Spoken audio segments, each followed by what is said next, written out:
Finally, it's a struggle. Okay, see you in the college.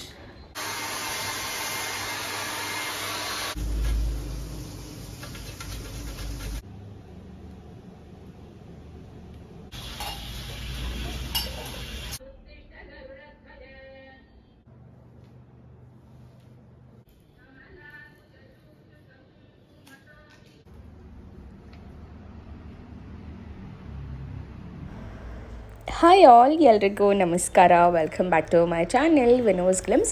ನಾನು ನಿಮ್ಮೆಲ್ಲರ ಪ್ರೀತಿಯವನಂತ ಇವತ್ತಿನ ಹೊಸ ವ್ಲಾಗ್ಗೆ ನಿಮ್ಮೆಲ್ಲರಿಗೂ ವೆಲ್ಕಮ್ ಮಾಡ್ತಾಯಿದ್ದೀನಿ. ಸೊ ಇದು ಬಂದು ನನ್ನ ಅರ್ಲಿ ಮಾರ್ನಿಂಗ್ ರಿಯಲಿಸ್ಟಿಕ್ ವ್ಲಾಗ್ ಹೇಗಿರುತ್ತೆ ಅಂತ ನಾನು ನಿಮಗೆ ತೋರಿಸ್ತಾ ಇದ್ದೀನಿ. ಜಸ್ಟ್ ಸ್ಪೆಸಿಫಿಕ್ಕಾಗಿ ಬ್ರೇಕ್ಫಾಸ್ಟ್ ಮಾಡೋವಂಥದ್ದು ಅಥವಾ ನಾನು ರೆಡಿ ಆಗುವಂಥದ್ದು ತೋರಿಸೋದಕ್ಕಿಂತ ಆನ್ ರ್ಯಾಂಡಮ್ ನೋಟಲ್ಲಿ ನನ್ನ ಎವ್ರಿ ಡೇ ಮಾರ್ನಿಂಗ್ ಹೇಗಿರುತ್ತೆ ಅನ್ನೋದನ್ನು ತೋರಿಸ್ತೀನಿ ಇವತ್ತು. ಇನ್ನು ಇವತ್ತು ಸ್ವಲ್ಪ ತಲೆ ಸ್ನಾನ ಕೂಡ ಮಾಡಬೇಕಿತ್ತು. 2-3 ದಿವಸದಿಂದ ತುಂಬಾ ಥಂಡಿ ಇದೆ. ನಿಜವಾಗ್ಲೂ ತಲೆ ಸ್ನಾನ ಮಾಡೋದಕ್ಕೆ ಭಯ ಆಗ್ತಿತ್ತು ನನಗಂತೂ. ತಲೆನೋವು ಏನಾದರೂ ಬಂದುಬಿಟ್ರೆ ಏನಪ್ಪ ಮಾಡೋದು ಅಂತ. ಬಿಕಾಸ್ ಈ ಒಂದು ಟೈಮಲ್ಲಿ ಯಾವುದೇ ರೀತಿ ಪ್ಯಾರಾಸಿಟಮಾಲ್ ಅದನ್ನೆಲ್ಲ ತೊಗೊಳೋದಕ್ಕೆ ಡಾಕ್ಟರ್ಸ್ ಅಡ್ವೈಸ್ ಮಾಡಲ್ಲ. ಸೊ ಹಾಗಾಗಿ ಆಲ್ಮೋಸ್ಟ್ 2 ಡೇಸ್ ಆಗಿತ್ತು ಹೆಡ್ ಶಾರ್ ಮಾಡಿರಲಿಲ್ಲ. ಸೊ ಹಾಗಾಗಿ ಒಂದು ಸ್ವಲ್ಪ ಎದ್ದ ತಕ್ಷಣ ಎಣ್ಣೆ ಹಚ್ಕೊಂಡು ಅದಾದಮೇಲೆ ನನ್ನ ಫಸ್ಟ್ ಟಾಸ್ಕ್ ಅಂದರೆ ಥೈರಾಯ್ಡ್ ಟ್ಯಾಬ್ಲೆಟ್ಸ್ ತೊಗೊಳ್ಳೋದು. ಸೊ ಹಾಗೆ ಸುಪ್ರಭಾತನ ಹಾಕಿಟ್ಕೊಂಡು ನನ್ನ ಥೈರಾಯ್ಡ್ ಟ್ಯಾಬ್ಲೆಟ್ಸ್ ತೊಗೊಂಡು ಒಂದು ಸ್ವಲ್ಪ ಹೊತ್ತು ರಿಲ್ಯಾಕ್ಸ್ ಮಾಡಿಕೊಂಡೆ. ಅದಾದಮೇಲೆ ಇವತ್ತಂತೂ ಸಿಕ್ಕಾಬಟ್ಟೆ ಕೆಲಸ ಆಯಿತು ಬ್ಯಾಕ್ ಟು ಬ್ಯಾಕ್. ಬಿಕಾಸ್ ಹಿಂದಿನ ದಿವಸ ನೈಟು ಮಾಡ್ಕೊಳಕ್ಕೆ ಆಗಿರಲಿಲ್ಲ, ತುಂಬ ಸುಸ್ತಾಗಿತ್ತು, ಮಲಗಿಬಿಟ್ಟಿದ್ದೆ. ಆ್ಯಂಡ್ ಇನ್ನು ಹೊರಗಡೆ ಕೂಡ ಹೋಗಿ ಬಂದಿದ್ವಿ, ಊಟ ಕೂಡ ಹೊರಗಡೆ ಮಾಡ್ಕೊಂಡು ಬಂದಿದ್ವಿ. ಹಾಗಾಗಿ ಹೊಟ್ಟೆ ಅಂತೂ ಸಿಕ್ಕಾಬಟ್ಟೆ ಲೋಡ್ ಆಗಿತ್ತು. ನಿಂತ್ಕೊಂಡು ಏನು ಕೆಲಸ ಮಾಡೋಕ್ಕೂ ಆಗ್ತಾಯಿರಲಿಲ್ಲ. ಅಪ್ಪ ರೆಸ್ಟ್ ಮಾಡಿದ್ರೆ ಸಾಕು ಅನ್ನಿಸ್ತಾಯಿತ್ತು.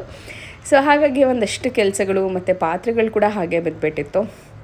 ಸೊ ಹಾಗಾಗಿ ಇವತ್ತು ಬೆಳಗ್ಗೆ ಸ್ವಲ್ಪ ಬೇಗ ಎದ್ದು ಎಲ್ಲ ಕ್ಲೀನ್ ಮಾಡಿಟ್ಬಿಟ್ಟು ಆಮೇಲೆ ಸ್ನಾನಕ್ಕೆ ಹೋಗೋಣ ಅಂತ ಹೇಳಿ ಎಲ್ಲ ಒಂದು ಕಡೆಯಿಂದ ನೀಟ್ ಮಾಡ್ಕೊಂಡು ಬರ್ತಾಯಿದ್ದೀನಿ. ಏನೋ ಒಂದು ರೀತಿ ಮನೆಯೆಲ್ಲ ಕ್ಲೀನಾಗಿತ್ತು ಅಂತ ಅಂದರೆ ಒಂಥರ ಸಮಾಧಾನ ಅನಿಸುತ್ತೆ.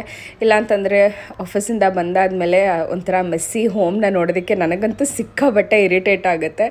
ಆ್ಯಂಡ್ ಒಂದು ರೀತಿ ಈವ್ನಿಂಗ್ಸೇ ಒಂಥರ ಸ್ಪಾಯ್ಲ್ ಆದಂಗೆ ಅನಿಸ್ಬಿಡುತ್ತೆ. ಸೊ ಹಾಗಾಗಿ ಬೆಳಗ್ಗೆ ಅವತ್ತೇ ಎಲ್ಲ ಮಾಡಿಟ್ಟು ಹೋಗ್ಬಿಟ್ರೆ ನನಗೂ ಕೂಡ ನೆಮ್ಮದಿ ಆ್ಯಂಡ್ ಮನೆ ಕೂಡ ನೀಟಾಗಿರುತ್ತೆ. ಭೈರವ್ ಮತ್ತು ನಮ್ಮ ಮನೆಯವ್ರು ಎದ್ಮೇಲೂ ಅವ್ರಿಗೂ ಒಂಥರ ಚೆನ್ನಾಗಿ ಅನಿಸುತ್ತೆ ಮನೆ ನೋಡೋದಕ್ಕೆ ಅಂತ ಹೇಳಿ ಎಲ್ಲನೂ ಕ್ಲೀನ್ ಮಾಡಿದ್ದಾಯಿತು. ಪಾತ್ರೆಗಳು ಕೂಡ ತುಂಬ ಇತ್ತು. ಮತ್ತು ಕೆಲವೊಂದಷ್ಟು ಪಾತ್ರೆಗಳು ಭೈರವ್ದು ಬಾಕ್ಸು, ನಂದು ಲಂಚ್ ಬಾಕ್ಸ್ ಕೂಡ ವಾಶೇ ಆಗಿರಲಿಲ್ಲ ಹಿಂದಿನ ದಿವಸ. ಮಾಡೋಣ ಅಂದ್ಕೊಂಡು ಟೈಮೇ ಆಗೋಯ್ತು. ಮತ್ತು ನೈಟ್ ಕೂಡ ಚಳಿ ಅನ್ನಿಸ್ತಾಯಿತ್ತು. ಸರಿ ಅಂದ್ಬಿಟ್ಟು ಹಾಗೆ ಮಲಗಿಬಿಟ್ಟೆ. ಬೆಳಗ್ಗೆ ಎದ್ದು ಇದನ್ನು ಒಂದು ಹಾಫ್ ಆನ್ ಅವರ್ ಅಷ್ಟೊತ್ತಿಗೆ ಇದನ್ನೆಲ್ಲ ಕ್ಲೀನ್ ಮಾಡಬೇಡ ಅಂದ್ಕೊಂಡು ಹಾಲು ಕಾಯೋಕ್ಕೂ ಇಡಬೇಕಿತ್ತು. ಹಾಲು ಕಾಯಕ್ಕೆ ಇಟ್ಬಿಟ್ಟು ಪಾತ್ರೆಗಳನ್ನೆಲ್ಲ ನೀಟಾಗಿ ವೆಸಲ್ಸ್ ವಾಶ್ ಮಾಡ್ಕೊತಾ ಇದ್ದೀನಿ. ಇನ್ನು ಅದರಲ್ಲಂತೂ ಅರ್ಧ ಅಷ್ಟೇ ಆಗಿದ್ದು, ಇನ್ನು ಅರ್ಧ ಹಾಗೆ ಬಿಟ್ಬಿಟ್ಟು ಹೋಗಿಬಿಟ್ಟೆ. ಆಮೇಲೆ ಸಂಜೆ ಬಂದಮೇಲೆ ನೋಡ್ಕೊಳ್ಳೋಣ ಅಂಥೇಳಿ. ಇನ್ನು ಇವತ್ತಂತೂ ಆ್ಯಕ್ಟಿವ್ ಆಗಿದ್ದೀನಿ. ಬಟ್ ಇನ್ನು ಕೆಲವು ದಿವಸ ಎದ್ದಳಕ್ಕೂ ಆಗ್ತಾಯಿರಲ್ಲ ಬೆಡ್ ಮೇಲಿಂದ. ಅಷ್ಟು ಸುಸ್ತು ಅನ್ನಿಸ್ತಾ ಇರುತ್ತೆ. ಆ್ಯಂಡ್ ಅಪ್ಪ ಇವತ್ತು ಏನಾದರೂ ಆಗಲಿ ನಾನು ಹೋಗಲ್ಲ ಅನ್ನೋ ರೇಂಜಿಗೆ ಆಗೋಗ್ಬಿಟ್ಟಿರುತ್ತೆ. ಒಂದು ರೀತಿ ಒಂದು ಕಡೆಯಿಂದ ಇನ್ನೊಂದು ಕಡೆ ತಿರ್ಕೊಳ್ಳೋಕ್ಕೂ ಕಷ್ಟ ಆಗಿರುತ್ತೆ ಮತ್ತು ಎದ್ದೇಳೋದಕ್ಕೂ ತುಂಬ ಹಿಂಸೆ ಅನಿಸಿರುತ್ತೆ. ಬಟ್ ಇವತ್ತು ಹೆಂಗೋ ಒಂದು ಸ್ವಲ್ಪ ಬೇಗನೆ ಎದ್ಬಿಟ್ಟೆ. ನಾನು ಆಲ್ಮೋಸ್ಟ್ 5:30 ಅಷ್ಟೊತ್ತಿಗೆಲ್ಲ ಎದ್ದು ನಂದು ಬ್ರಷ್ ಎಲ್ಲ ಆಗೋಗ್ಬಿಟ್ಟಿತ್ತು.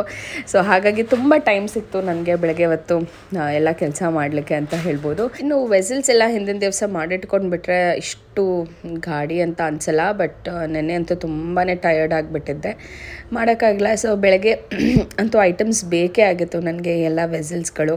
ಸೊ ಹಾಗಾಗಿ ಒಂದು ಅರ್ಧ ಗಂಟೆ ಟೈಮ್ ಮಾಡ್ಕೊಂಡು ಮಾಡಿಬಿಡೋಣ ಅಂತ ಹೇಳಿಬಿಟ್ಟು ಬೇಕಾಗಿರೋಂಥ ಒಂದಷ್ಟು ಪಾತ್ರೆಗಳನ್ನ ಮಾಡಿದೆ.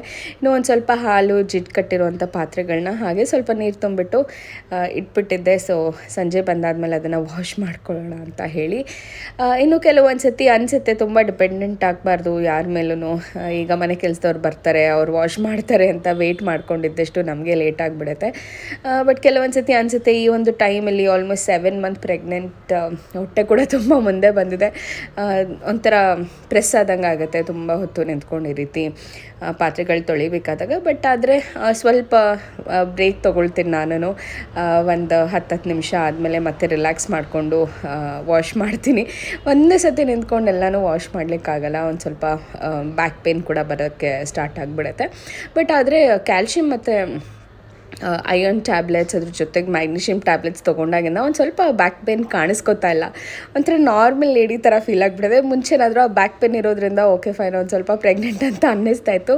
ಈಗ ಹೊಟ್ಟೆ ನೋಡಿ ಹೊಟ್ಟೆ ಮುಟ್ಕೊಂಡು ಅಥವಾ ಪಾಪು ಮೂವ್ಮೆಂಟ್ಸ್ ಮಾಡಿದಾಗಷ್ಟೇ ನನಗೆ ಓಕೆ ಫೈನ್ ಪ್ರೆಗ್ನೆಂಟ್ ಅಂತ ಅನಿಸುತ್ತೆ. ಇಲ್ಲ ಅಂತಂದರೆ it's a very very normal and casual way ನಾನು ಹೇಗಿರ್ತೀನೋ ಅದೇ ರೀತಿ ಇದ್ದೀನಿ. ಸೊ ನೋ ಮಚ್ ಡಿಫ್ರೆನ್ಸ್ ಅಂತ ಅನಿಸುತ್ತೆ. ಇನ್ನು ಇದನ್ನೆಲ್ಲ ಮಾಡೋಷ್ಟೊತ್ತಿಗೆ ಸಿಕ್ಕಾಬಟ್ಟೆ ಹೊಟ್ಟೆ ಕೂಡ ಹಸಿಯೋಕ್ಕೆ ಶುರು ಆಗೋಯಿತು. ಹತ್ತತ್ರ 1.5 hour ಕಸ ಗುಡಿಸಿ ಎಲ್ಲ ಮಾಡಿ ಪಾತ್ರೆ ಎಲ್ಲ ತೊಳೆಯೋಷ್ಟೊತ್ತಿಗೆ. ಸೊ ಹಾಲು ಹೆಂಗೂ ಕಾಯಕ್ಕಿಟ್ಟಿದ್ನಲ್ಲ, ಹಾಲು ಕುಡ್ಬೇಡ ಅಂದ್ಕೊಂಡೆ. ಬಟ್ ಟೈಮ್ ಕೂಡ ಸೈಮಲ್ಟೇನಿಯಸ್ಲಿ ಆಗೋಗ್ತಿತ್ತು. ಹಾಲು ಕೂಡ ತುಂಬ ತುಂಬ ಬಿಸಿನೇ ಇತ್ತು. ಸೊ ಹಾಗಾಗಿ ಸ್ನಾನ ಮಾಡ್ಕೊಂಡು ಬಂದುಬೇಡ, ಆಮೇಲೆ ಹಾಲು ಕುಡಿಯೋಣ ಅಂಥೇಳಿ ಅದನ್ನು ಹಾಗೆ ಕ್ಲೋಸ್ ಮಾಡಿಬಿಟ್ಟು ಹೋದೆ. ಇನ್ನು ಕಾಫಿ ನಮ್ಮ ಮನೆಯವ್ರಿಗೆ ಎದ್ದ ತಕ್ಷಣ ಕಾಫಿ ಬೇಕಾಗತ್ತೆ. ಸೊ ಹಾಗಾಗಿ ಕಾಫಿ ಪೌಡರ್ ಹಾಕಿಬಿಟ್ಟು ಏನೂ ಕುದಿಸೋಕ್ಕೆ ಹೋಗಲಿಲ್ಲ, ಹಾಗೆ ಆಫ್ ಮಾಡಿಬಿಟ್ಟೆ. ಬಿಕಾಸ್ ಮತ್ತೆ ಪುನಃ ಅವ್ರು ಎದ್ದ ಮೇಲೆ ಬಿಸಿ ಮಾಡಬೇಕಾಗತ್ತೆ, ಯಾಕೆ ಸುಮ್ಮನೆ ಗ್ಯಾಸ್ ವೇಸ್ಟ್ ಅಂಥೇಳಿ ಆಫ್ ಮಾಡಿಬಿಟ್ಟು ಅದಾದಮೇಲೆ ಮತ್ತೆ ಬಿಸಿ ಮಾಡ್ಕೊಳ್ಳೋಣ ಅಂತ ಹೇಳಿ ಕಾಫಿ ಕೂಡ ರೆಡಿ ಆಯಿತು. ಇನ್ನು ಬ್ರೇಕ್ಫಾಸ್ಟ್ ಸ್ನಾನ ಮಾಡ್ಕೊಂಡು ಬಂದು ಬ್ರೇಕ್ಫಾಸ್ಟ್ ಕೂಡ ಮಾಡಬೇಕಿತ್ತು. ಯೂಶ್ವಲಿ ಹೊರಗಡೆ ತಿಂದರೆ ತುಂಬ ಗ್ಯಾಸ್ಟ್ರಿಕ್ ಇಶ್ಯೂಸ್ ಆಗ್ತದೆ ನನಗಂತೂ. ಆಲ್ಮೋಸ್ಟ್ 2 days 3 days ಮಾಡ್ಕೊಳಕ್ಕಾಗಿರಲಿಲ್ಲ ಅಂಥೇಳಿ ಹೊರಗಡೆ ತಿಂದಿದ್ದೆ. ನೈಟ್ ಬಂದು ಯಾಕಾದರೂ ತಿನ್ನೋ ಅಂತ ಅನಿಸ್ಬೇಕು, ಆ ಲೆವೆಲಿಗೆ ಇರಿಟೇಷನ್ ಆಗ್ತಾ ಇರುತ್ತೆ. ಸೊ ಹಾಗಾಗಿ ಬೇಡ ಅಂಥೇಳಿ ಏನೋ ಸಿಂಪಲಾಗಿ ಏನು ಮಾಡೋಕ್ಕೆ ಸಾಧ್ಯನೋ ಮನೆಯಲ್ಲಿ ಅದನ್ನು ಮಾಡ್ಕೊಂಡು ತಿನ್ಬಿಡೋದು ಬೆಸ್ಟು ಅನಿಸುತ್ತೆ. ಸ್ಪೆಷಲಿ ಈ ಒಂದು ಟೈಮಲ್ಲಿ ಮಗುಗೂ ಕೂಡ ತುಂಬ ಕಷ್ಟ ಆಗುತ್ತೆ ಆ ರೀತಿ ಗ್ಯಾಸ್ ಫಾರ್ಮೇಷನ್ ಆಯಿತು ಅಂತ ಅಂದರೆ. ಸೊ ಹಾಗಾಗಿ ಮಾಡಬೇಡ ಕ್ವಿಕ್ಕಾಗಿ ಅಂತ ಹೇಳಿ ಬೇಗ ಸ್ನಾನ ಮಾಡ್ಕೊಂಡು ಬಂದೆ. ತಲೆ ಒಣಗಿಸ್ಕೊಳ್ಳೋಕ್ಕೂ ಟೈಮ್ ಆಗಲ್ಲ. ಸರಿ ಆಯಿತು, ಟವಲ್ ಕಟ್ಕೊಂಡಿರೋಣ, ಆಮೇಲೆ ಹೊಟ್ಟೆಗೆ ರೆಡಿ ಆಗಬೇಕಾದಾಗ ಹೇರ್ ಡ್ರೈ ಮಾಡೋಣ ಅಂತ ಹಾಗೆ ತಲೆ ಕಟ್ಕೊಂಡು ಕ್ವಿಕ್ಕಾಗಿ ಆಗೋದು ಅಂತ ಹೇಳಿದ್ರೆ ಉಪ್ಮಾ ಅಂತ ಅನಿಸುತ್ತೆ. ನಾನು ಆ್ಯಕ್ಚುಲಿ ಚಿಕ್ಕವಳಿದ್ದಾಗ ಉಪ್ಮಾ ಮಾಡ್ತಿದ್ದಾರೆ ಅಮ್ಮ ಅಂತಂದರೆ ನನಗೆ ಅಳುನೇ ಬರ್ತಾಯಿತ್ತು. ನಾನು ತಿನ್ನಲ್ಲ ಅಂತ ಎಷ್ಟೋ ಸತಿ ಹತ್ತಿರೋದುಂಟು. ಇನ್ಫ್ಯಾಕ್ಟ್ ನಂತರನೇ ತುಂಬ ಜನ ಉಪ್ಪಿಟ್ಟು ಹೇಟರ್ಸು, ಬಟ್ ಉಪ್ಪಿಟ್ಟು ಲವರ್ಸ್ ಆಗಿದ್ದಾರೆ ಅಂತಲೇ ಹೇಳ್ಬೋದು. ಸೊ ನಾನು ಒಂದು ರೀತಿ ಅದೇ ಅಂತ ಹೇಳ್ಬೋದು. ಚಿಕ್ಕವಳಿದ್ದಾಗ ಉಪ್ಪಿಟ್ಟು ಅಂದರೆ ಆಗ್ತಿರಲ್ಲ, ಬಟ್ ಈಗ ಉಪ್ಪಿಟ್ಟು ಅಂದರೆ ತುಂಬ ಇಷ್ಟ ಆಗುತ್ತೆ ನನಗೆ. ಬಿಸಿ ಬಿಸಿ ಉಪ್ಪಿಟ್ಟು ತಿನ್ಕೊಂಡು ಒಂಚೂರು ಕಾಫಿ ಇದ್ಬಿಡ್ತು ಅಂದರೆ ಜೊತೆಯಲ್ಲಿ ಇಟ್ಸ್ ಅ ಪರ್ಫೆಕ್ಟ್ ಕಾಂಬಿನೇಷನ್ ಅಂತ ಹೇಳ್ಬೋದು, ಉಪ್ಪಿಟ್ಟು ಕಾಫಿ. ಸೊ ಕ್ವಿಕ್ಕಾಗಿ ಮಾಡಬೇಡ ಅಂತ ಹೇಳಿ ಎಲ್ಲ ಐಟಮ್ಸ್ ತೊಗೋತಾ ಇದ್ದೀನಿ. ಇನ್ನು ಹಿಂದಿನ ದಿವಸ ಇವತ್ತು ಆ್ಯಕ್ಚುಲಿ ಪನ್ನೀರ್ ಮಟನ್ ಮಸಾಲ ಮಾಡೋಣ ಅಂದ್ಕೊಂಡೆ. ಹಾಗಾಗಿ ಒಂದು ಸ್ವಲ್ಪ ಬಟಾಣಿ ಕೂಡ ನೆನೆಸಿಟ್ಟಿದ್ದಿತ್ತು.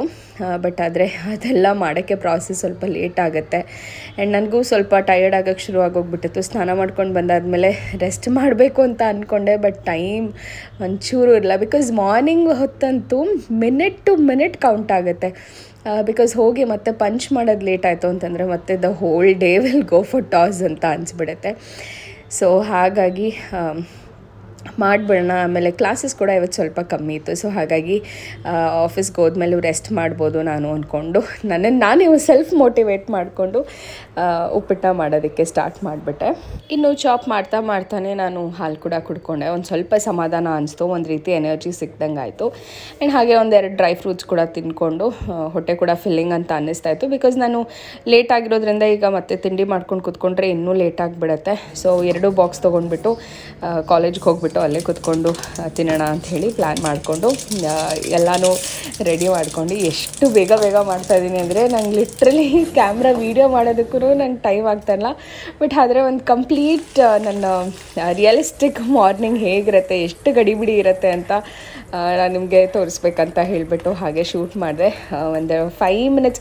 ಬಿಕಾಸ್ ನಾವು ಯಾವುದೇ ಒಂದು ಶೂಟ್ ಮಾಡ್ತೀವಿ ಅಂತ ಅಂದರೆ ಸೊ ಬೀಟ್ ಅದೊಂದು 10 minutes ಪ್ರಾಸೆಸ್ಸೇ ಆಗಿದ್ರೂ ಕೂಡ ನಮಗೆ ಇನ್ನೂ ಒಂದು 10 minutes ಎಕ್ಸ್ಟ್ರಾ ತೊಗೊಳುತ್ತೆ. ಬಿಕಾಸ್ ನಾವು ಕ್ಯಾಮ್ರಾ ಆ್ಯಂಗಲ್ನ ಸೆಟ್ ಮಾಡಿರಬೇಕು, ಮತ್ತು ಅದು ಶೂಟ್ ಆಗ್ತಾ ಇದೆಯಾ ಇಲ್ವಾ ಅಂತ ಚೆಕ್ ಮಾಡೋ ಅಂಥದ್ದು ಎಲ್ಲ ಪ್ರಾಸೆಸ್ಸಲ್ಲಿ.